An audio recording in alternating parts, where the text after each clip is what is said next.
Hey, if you were curious about the new Arrtx Simptap markers or you just wanted to see all the colors, then this is the video for you. I make weekly art tutorials, paint-alongs and vlogs, and in this video I am going to be swatching out and giving my first impressions on the Simptap markers. Arrtx were kind enough to send me these markers, but not only that, they have kindly agreed to hosting a giveaway with me. So be sure to check out the description box for more information on how to join, especially if you want to try out these markers yourself.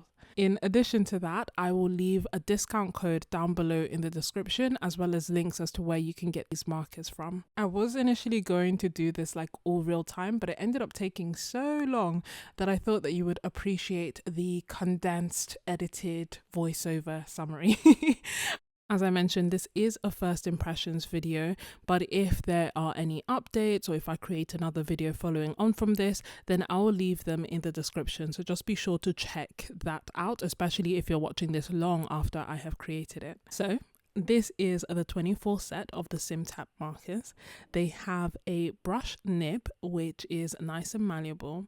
They also have instructions on the side where essentially you shake, and then you press the top of the markers, as opposed to the pumping action that you would see with Poscas or other markers.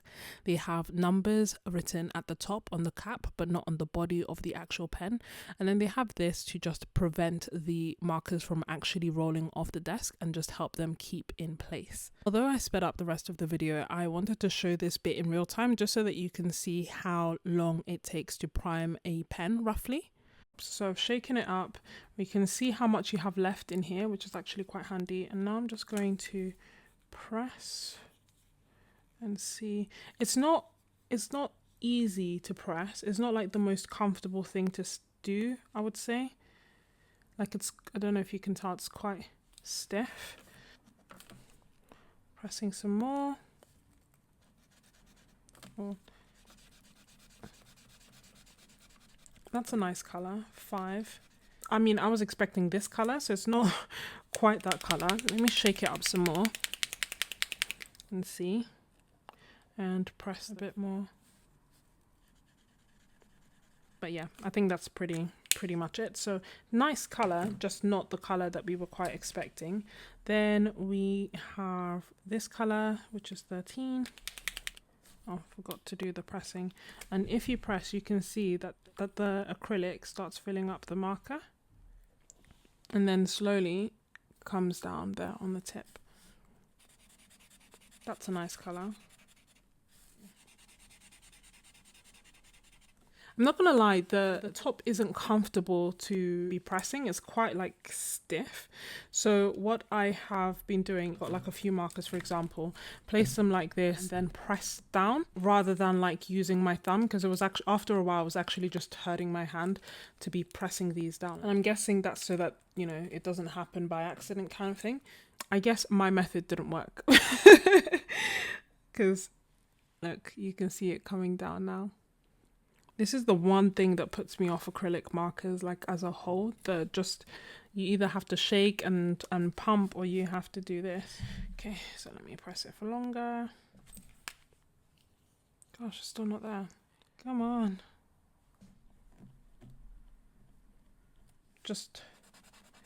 This is metallic, yay. It's quite, the tip hasn't saturated yet, so and waiting. So yeah, that's nice. As you may have gathered, I am quite impatient, but I thought that it would be helpful if I left that bit in so that you don't make the same mistakes that I do. There are instructions on the pen, but I'm the type of person who never reads the instructions, so I learnt in hindsight. So to prep the pens, you shake them, you remove the cap, and then you press on top. I found that when I shook them and then pressed the top but left the cap on, the paint didn't actually come down to the well, so they didn't get prepped at all. I was just basically wasting time. You don't have to do this prepping action every time that you use them, just I guess initially, and then when the tip is dry. And when you're doing the shaking, you should have the cap on to avoid any splattering.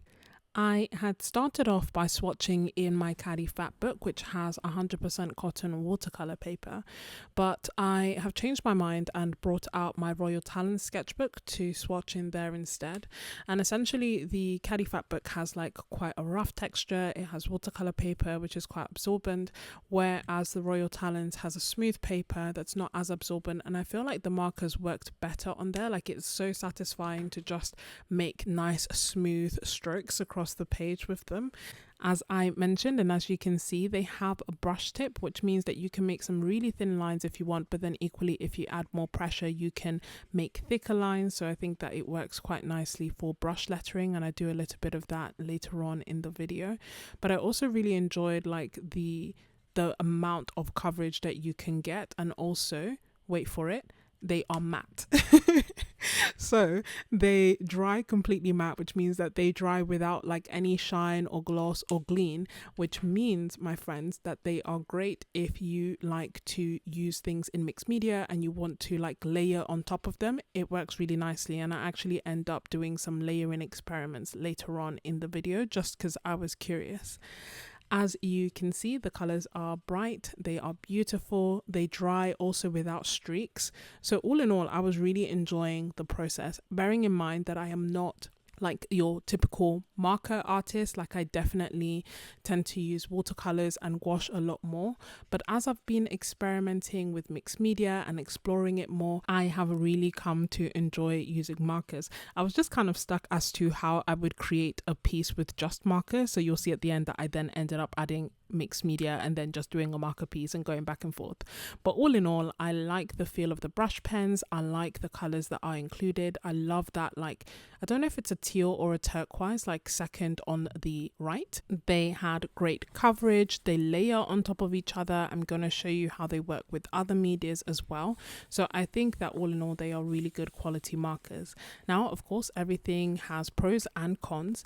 In terms of some of the cons that came to mind, I don't like the pressing feature. Like, I don't like the pumping feature. I don't like the pressing feature. I just wish that most acrylic markers would just work like without any priming or getting ready. And actually Arrtx did send me some metallic markers, which I'll show you in a second, and they didn't need any like prepping or priming. They were just good to go, and those I enjoyed quite a lot. Once all that prepping and priming and whatnot was actually done, it was fine. I just found that the pressing was hurting my thumb and my hand. I tried to do a whole bunch of them at the same time by having the caps on and pressing down. Turns out that they won't get ready if you do it that way, so you have to have the caps off and press the top, which basically means that there's no way to like do them en masse. One of the things that I was wondering was whether I would have to like press them often, and to be honest, I haven't had to press them too much. So I've used them quite a bit. I've created like a few pieces, and I think the yellow is the only one that I've had to like press every so often to kind of like almost top up, if you will. So at least it's not something that you have to do continuously. So that is the one major con for me, but I think it's very much a personal preference thing. So for some people that won't be a con at all, and in which case you will love these markers. I also tried to reactivate them with water and they did not budge, which is good because they shouldn't, as they are acrylic markers. So again, that was a really nice reassuring thing. And then here, as I've mentioned, I just really wanted to experiment layering on top of it, and I just wanted to show you what kind of things layer and how they do so. So here I've put on some Neocolor 2s, which are water soluble, and I'm just trying to reactivate them so that I can see what the colors look like. I also tried the Derwent pencil, and as you can see it on top, so that again layered very nicely on top of them, some better than others, but I think that's more so to do with the color as opposed to the pencil itself. The luminance also worked well on top of them, as did the Polychromos, the Arrtx pencils obviously, and I also tried the Holbein, and again they all seem to have worked well and layer well on top of them. And the same is true for pens, for artist Pitt pens, the Neocolor ones, and anything else that I could grab my hands on. And also they layer on top of each other. So the Simptap marker can layer on top of the Simptap marker. Some of them work better than others in terms of the fact that like darker colors layer on top of lighter colors instead of like lighter colors layering on top of darker colors, if that makes sense. But as you can see, even with the white here, I am able to layer on top of all of the colors with some really good results. Now, these swatches have my little paint drops in the background, so you can kind of assess the opacity of the different colors. So you get some really nice coverage with the purples and the blues, and some of the lighter colors just struggle a little bit, whereas these swatches just have the colors just so that we can have a look at them. I definitely recommend swatching, especially because some of the colors don't match the caps at all. It may also come in handy later, as the numbers of the markers are only on the caps, not on the body of the markers themselves, as far as I could see. So just be sure to like be careful with them so that you don't get everything mixed up. But if you do get mixed up and you've already swatched them, then you'll be able to figure out what color was what.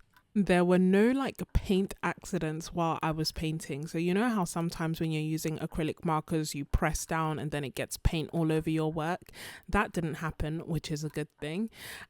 One of the things that does make me think of is that sometimes I use that on an empty palette in order to kind of get the paint out and then mix the color and then try to draw that way or paint that way. So you can't really use those markers to do that. But if you want to mix the colors, then you just have to be quick and essentially try to paint over the top of wet paint. Once the markers dry, then you won't be able to mix the colors themselves. Next, we have the metallic markers, and I really enjoyed these as well. To be honest, I enjoyed both, which I was very pleasantly surprised by because I didn't know how it would go, but I enjoyed the feel of the markers on the smooth paper. This set comes with 12 really interesting metallic colors. The set itself also comes with stickers that you can attach to the markers to try and keep track of what is what. I'm not going to lie to you, all the stickers came off within minutes. Like, it doesn't actually stick to the body of the pen. I tried sticking them like horizontally, I tried wrapping them round, I tried sticking them on the cap. It didn't matter, it doesn't stick. So just save yourself some time and do the swatches straight away so that if you need to refer back to them, you are able to do so. I really enjoyed the colors. I think especially the pink at the top, as well as the blue, the gold and the silver, they're the colors that really caught my eye. I tend to use metallics just to add accents, not all over the place. So this will be a very welcome addition to some of my mixed media pieces. I'm curious to know your thoughts. I want to know which of these two markers is your favorite, and also just curious to know about your thoughts on the tap. Do you prefer the shake, shake, shake and then tap on top, or the shake, shake, shake and then press down to pump and activate the markers? I think that one of the best ways to get familiar with a supply is to use it, and not just the swatching, but also to use it in a piece of art. So that's what I wanted to do, and I challenged myself to create a piece that I normally wouldn't do, because I feel like the way that I see myself using these markers is more so to complement abstract work or to add extra finishing touches to mixed media pieces, rather than using them in marker only pieces. That being said, I thought that it would be fun to at least try for this video, and this is pretty much as far as I could get before I started bringing in some mixed media. So I added watercolor as well as Neocolor 2s to try and complete this landscape. Now, one thing that I did notice is that the watercolors didn't actually layer on top of them as well. So the watercolors almost like sat on top of the markers. They couldn't like get absorbed into the paper, and I guess it makes sense because it's essentially me trying to add a watercolor on top of an acrylic layer. Even though it looks matte, there is that element of resistance. If you are still watching, then you are a real MVP, and I really, really, really appreciate you, especially as I feel like I'm still trying to get my balance in this new year. So I appreciate you as we go through this journey.